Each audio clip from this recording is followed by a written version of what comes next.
यह ब्रह्मांड कितना बड़ा है इसकी कल्पना करना मुश्किल है। बस यह समझ लीजिए कि इस ब्रह्मांड में हमारी धरती रेत के एक कण के बराबर भी नहीं है। इस धरती से कई गुना बड़े करोड़ों ग्रह हमारे ब्रह्मांड में मौजूद हैं। हमारे इस ब्रह्मांड में लाखों गैलेक्सियां हैं। गैलेक्सी को आकाशगंगा कहते हैं। हमारी आकाशगंगा को अंग्रेजी में मिल्की वे कहते हैं, जबकि हिंदी में मंदाकिनी कहते हैं, जिसमें हमारा सौरमंडल और लाखों तारे स्थित हैं। वैज्ञानिक कहते हैं कि जब हमारी गैलेक्सी में ही धरती जैसे लाखों ग्रह होंगे तो निश्चित ही उनमें में कुछ पर तो जीवन होगा ही। वहां पर भी मनुष्य और पशु पक्षी जैसे ही प्राणी रहते ही होंगे। हो सकता है कि उनमें से कुछ हमारी सोच से कमजोर हो और कुछ मनुष्य जाति से कई गुना बुद्धिमान और टेक्नोलॉजी में संपन्न हो। ऐसे ही लोगों को एलियन कहते हैं। एलियन का अर्थ होता है परग्रहवासी या दूसरे ग्रह का निवासी। यह भी पता लगाने की कोशिशें हो रही हैं कि 400 अरब तारे और इतने ही ग्रहों वाली हमारी आकाशगंगा के कितने ग्रहों में जीवन संभव है।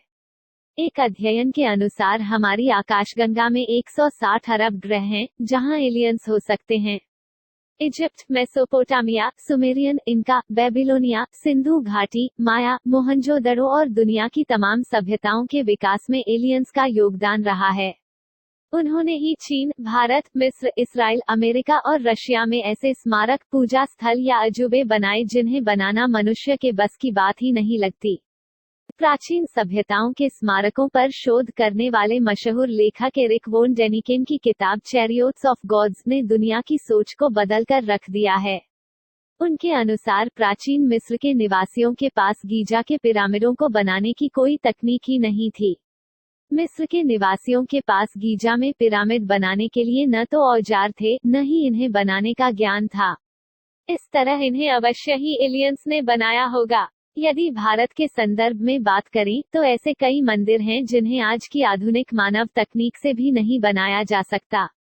सन 2010 में खबर आई थी कि 1948 के बाद सुदूर अंतरिक्ष में रहने वाले एलियंस अमेरिका और ब्रिटेन के परमाणु मिसाइल वाले स्थलों पर कई बार मंडराए थे। अमेरिकी वायुसेना के पूर्व जवानों के एक दल का दावा है कि ब्रिटेन के सफोल्क परमाणु स्थल पर वे उतरे भी थे। इन अधिकारियों ने अज्ञात उड़न तश्तरियों से जुड़े अपने अनुभवों को सार्वजनिक करने की घोषणा भी की थी। वैज्ञानिक कहते हैं कि 10,000 वर्ष पूर्व बनाए गए ये चित्र स्पष्ट करते हैं कि यहाँ एलियन आए थे, जो तकनीकी के मामले में हमसे कम 10,000 वर्ष आगे हैं। दुनिया भर की प्राचीन सभ्यताओं के चित्रों में ऐसे चित्र भी मिलते हैं जिसमें एक अंतरिक्ष यान के साथ एक अजीब सा मानव दर्शाया गया है। इजिप्ट, मेसोपोटामिया, सुमेरियन, इनका, बेबीलोनिया, सिंधु घाटी, माया, मोहनजोदड़ो और दुनिया की तमाम सभ्यताओं के टेक्स्ट में लिखा है कि जल्दी ही लौट आएंगे हमारे आकाशदेव और फिर से वे धरती के मुखिया होंगे। इजिप्ट और माया सभ्यता के लोग मानते थे कि अंतरिक्ष से हमारे जन्मदाता एक निश्चित समय पर पुनः लौट आएंगे। ओसाइशरा, मिस्र का देवता, जल्द ही हमें लेने के लिए लौट आएगा। तो क्या हम स्टार प्रोडक्ट हैं? और क्या इसीलिए गिजावासी मरने के बाद खुद का ममीकरण इसलिए करते थे कि उनका आकाशदेव उन्हें अंतरिक्ष में ले जाकर उन्हें फिर से जीवित कर देगा?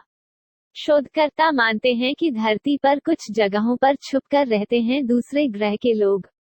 उन जगहों में से एक हिमालय है और दूसरा समुद्री सुरंगें और गुफाएं और तीसरी जगह हो सकती है वे जंगल, जहां मनुष्य कभी नहीं जाता। अंत में चौथी जगह यह कि वे हमारे बीच में ही रहते हो मनुष्य की तरह। अंतरिक्ष वैज्ञानिक इस निष्कर्ष पर पहुंच गए हैं कि पृथ्वी के अलावा दूसरे ग्रह पर एलियंस का अस्तित्व है। एलियंस तकनीकी विकास में मनुष्यों से कहीं आगे हैं और वे हमारी गतिविधियों पर नजर रखे हुए हैं। एक सर्वेक्षण के मुताबिक विश्व में 20% लोगों का मानना है कि एलियंस हमारे बीच इंसानों के भेष में घूमते हैं।